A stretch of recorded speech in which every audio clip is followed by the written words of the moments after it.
Student this काशिफनी और इस video में बेटा हम सॉल्व करने जा रहे हैं सिंथ चैप्टर नंबर 13 इलेक्ट्रिसिटी के एमसीक्यूज। आ जाइए जी देखते हैं। Which of the following represents electric current coulomb per second ampere के बराबर होता है। In an electric circuit the direction of flow of conventional current is conventional current हमेशा फ्लो करता है from positive terminal to the negative terminal, from positive to negative. On increasing the On increasing the temperature of a conductor, its resistance increases automatically. अगले पे अगर हम जाएं, the resistance of a conductor increases with length, decreases with the increase in area, increases with temperature, या all of these, तो all of these increases with length, ये relation होता है, decreases with area, ये रिलेशन होता है, और change in resistance तो वैसे ही डायरेक्टली पोर्शन होती है change in temperature की, तो ये सारे रिलेशन काम करते हैं। With the temperature of a conductor is decrease, its resistivity will, अच्छा जी, जब टेम्परेचर, रेजिस्टिविटी जो है बेसिकली वो क्या है, हमारे पास एक तरह का कांस्टेंट होता है जिसको हम लोग रॉ से रिप्रेजेंट करते हैं। तो अगर रेजिस्टिविटी की बात की जाए तो हमारे पास जो रेजिस्टिविटी है बेटा,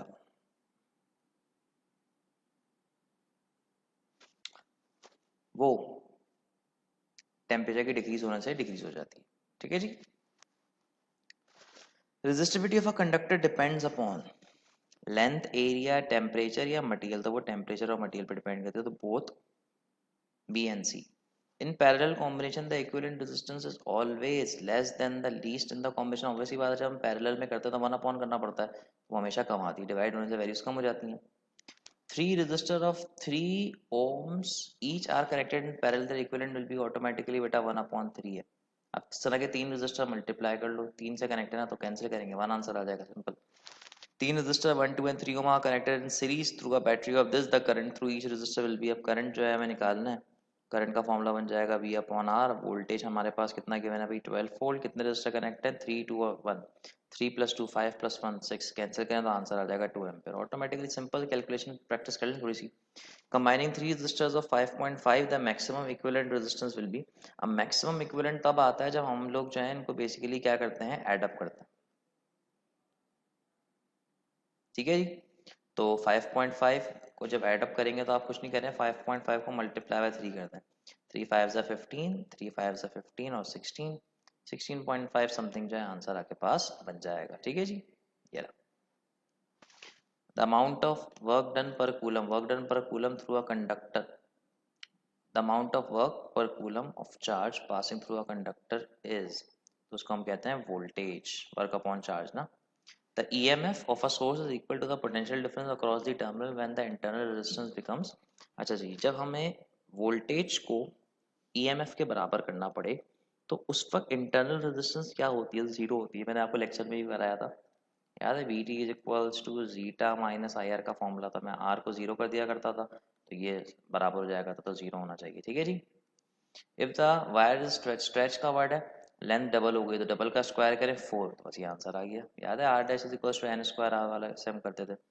resistance of a conductor at absolute zero, किसी कंडक्टर की रेजिस्टेंस एब्सोल्यूट जीरो पे जीरो ही होती है क्योंकि मॉलिक्यूलर मूवमेंट खत्म हो जाती है।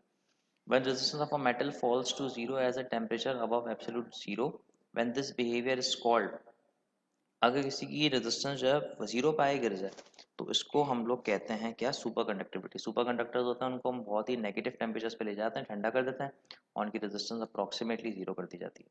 इलेक्ट्रिक टोस्टर का वोल्टेज गिवन है, ये गिवन है, और आपको एनर्जी निकालनी है कितने की, 1 घंटे की। तो एनर्जी का एक फॉर्मूला हमारे पास होता है I/V/T। ठीक है जी। अब इसका हमको अगर मैं इसको लिख दूँ तो ये बन जाएगा P/T। तो पावर हमारे पास मौजूद है, हमारे पास घंटे मौजूद हैं, तो हम इसको जो है सॉल्व कर सकते हैं। अच्छा, यहाँ से जो एनर्जी आएगी वो जूल्स में होगी, पर आपको उसे डिवाइड करना पड़ेगा 3.6 एक्सपोनेंशियल 6 से, ताकि हम उसे किलो वाट्स आवर में कर सकें, क्योंकि जो यूनिट्स होते हैं वो किलो वाट्स आवर में निकाले जाते हैं। बस हो जाएगा सॉल्व ये विदाउट कैलकुलेटर सॉल्व करने से थोड़ा सा मुश्किल है। ये एनडी वाले बच्चों के लिए सवाल जैसा होता है ताकि वो विद कैलकुलेटर से कैलकुलेशन कर सके, तो बस मेथड आप देख लें और आप इसको सॉल्व कर सकते हैं। ठीक है। 5 kilowatt immersion heater is used to heat water from a bar. It take 40 minutes to heat up. How much electrical energy has to be converted? Power given है, ये एनर्जी गिवन, तो बेटा बस ये फॉर्मूला जाएगा। ठीक है, टाइम को कन्वर्ट कर लीजिएगा। 250 watt bulb is operated by this, the current passing through will be P is equals to IB का फॉर्मूला लगा दें, सिंपल आई निकल आएगा यहाँ से। The EMF of battery cell is the voltage between its terminal when the circuit is open. तो मैंने definition में कहा था कि ईएमएफ वो वोल्टेज होता है जब बैटरी अनयूज्ड होती है। 5 ampere current flows through a wire of resistance, the potential difference will be, बेटा सिंपल है बेटा, V is equal to I का फॉर्मूला आएगा।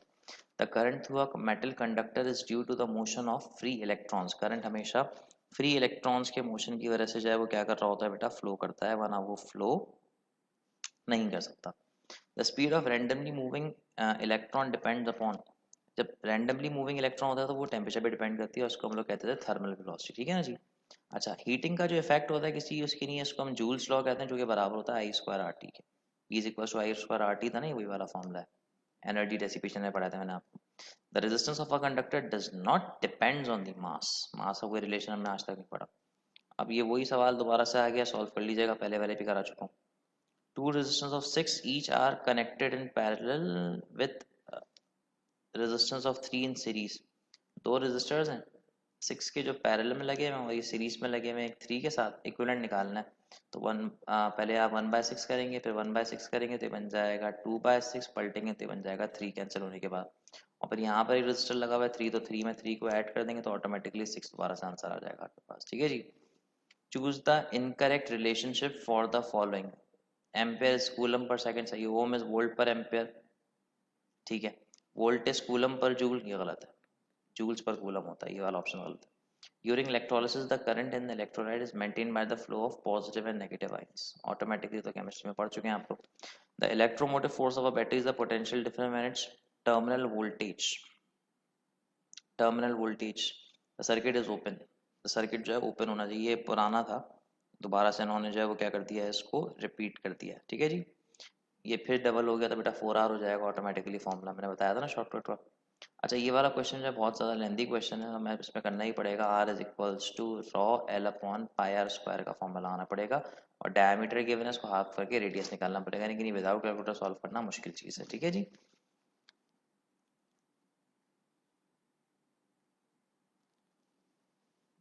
अब इसमें मैं तरीका बताया था, इसमें करना ही पड़ेगा, पहले इनिशियल लेंथ गिवन है, इनिशियल डायमीटर गिवन है, फिर फाइनल लेंथ गिवन है, फाइनल डायमीटर गिवन है।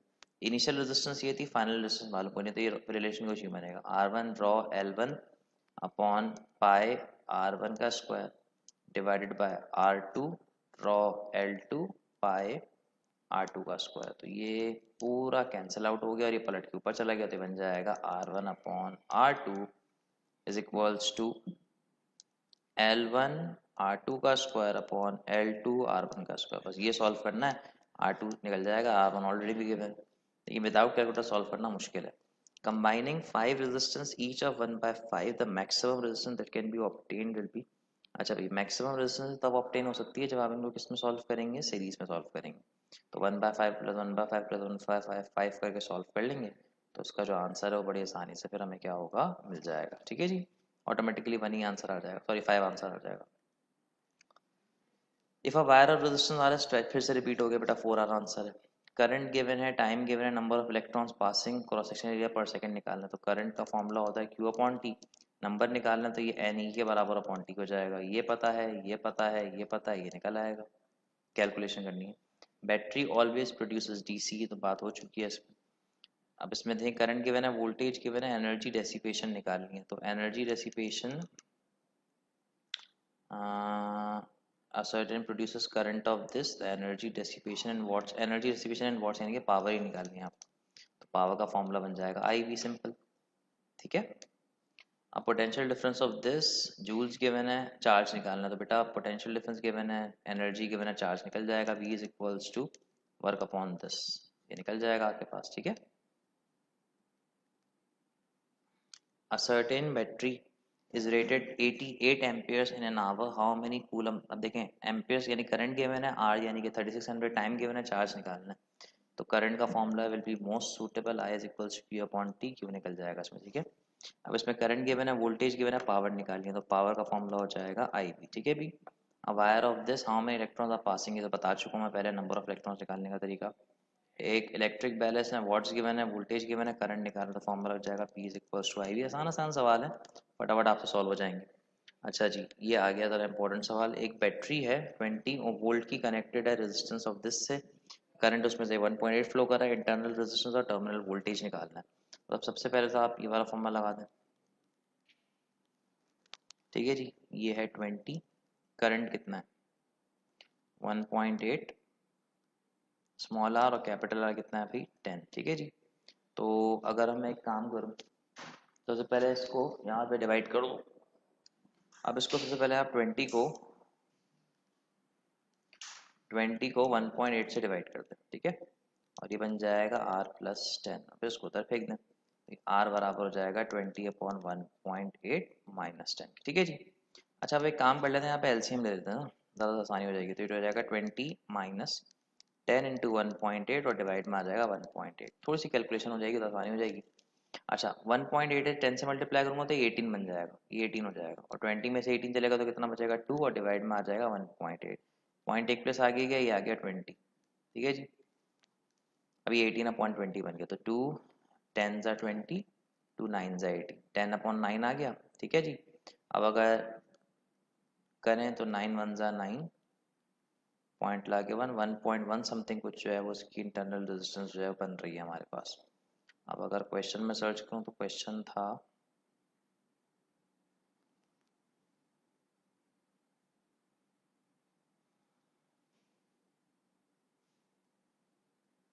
1.1, अब सब में 1.1 है तो टर्मिनल भी निकालना पड़ेगा। अब टर्मिनल वोल्टेज निकालने के लिए कुछ नहीं करना है, जीटा में से करंट और इंटरनल रेजिस्टेंस को माइनस करते हैं। जीटा कितना था 20, करंट कितना था 1.8 और मल्टीप्लाई बाय 1.1। अब इसको सॉल्व करेंगे, सॉरी माइनस है, सॉल्व करेंगे और एक आंसर जो है इसमें से बन जाएगा। बस कैलकुलेशन देख लें आप लोग और तरीका आपको समझ में आ जाएगा। ठीक है जी, battery pocket calculator supply, current है, पोटेंशियल डिफरेंस है, पावर निकालनी, P is equal to IV का फॉर्मूला, वोल्टेज गिवन है, करंट गिवन है, एनर्जी निकालनी 45 मिनट्स की, तो एनर्जी डेसिपेशन का फॉर्मूला मैंने बताया था IVT, पुरानी बात हो चुकी है ये। 3 रजिस्टर्स हैं, दिस एंड दिस के पैरेलल में लगे, इक्विवेलेंट निकालना है बेटा, बच्चों वाला काम है। ठीक है, अब numeric values of their resistance indicated by colour codes. Register के ऊपर कलर कोड्स होते हैं, मतलब एक रजिस्टर है छोटा सा, अगर आपने कभी मार्केट के रजिस्टर देखे हो उस पर कलरफुल लाइंस पड़ी हुई होती हैं। अब जब वो कलरफुल लाइंस हम लोग यहाँ पे डाल देते हैं तो उनसे होता कुछ इस तरीके से है कि हर लाइन की जो है कलर कोड की एक वैल्यू होती है। अब मैं पहले कलर कोड लिखवा देता हूँ किस तरह से जो है वो काम करते हैं। ठीक है जी, अब देखिए पहला इसमें ना जैसे एक रजिस्टर है, पहले मैं कलर कोड लिखवाता हूँ फिर आपको जो है बात समझ में आएगी। अब हमारे पास फॉर एग्जाम्पल ब्लैक की जो वैल्यू है वो होती है 0, ब्राउन की होती है 1, रेड की होती है 2, ऑरेंज की होती है 3, येलो की होती है 4, ग्रीन की होती है 5, उसके बाद ब्लू की होती है 6, उसके बाद वॉयलेट की होती है 7, ग्रे की होती है 8 और वाइट की होती है 9। अब देखें फॉर एग्जांपल मेरे पास एक रजिस्टर है, ठीक है, और उस पे जो है फॉर एग्जांपल एक ब्राउन कलर की लाइन डली हुई है। ठीक है, उसके बाद जो है फिर एक अदद येलो की लाइन डली हुई है, और उसके बाद जो है फिर एक अदद रेड की लाइन डली हुई है। ठीक है, रेड की लाइन डली हुई है, रेड है नहीं समझ लें रेड है। तो अभी करेगा क्या, अभी पहले नंबर की मैंने क्या उठाया था, पहले नंबर क्या था भाई आपके पास ब्राउन था, तो रेजिस्टेंस कितनी होगी 2। दूसरा क्या था येलो, येलो की रेजिस्टेंस कितनी है 4, तो ये 4 आ गया।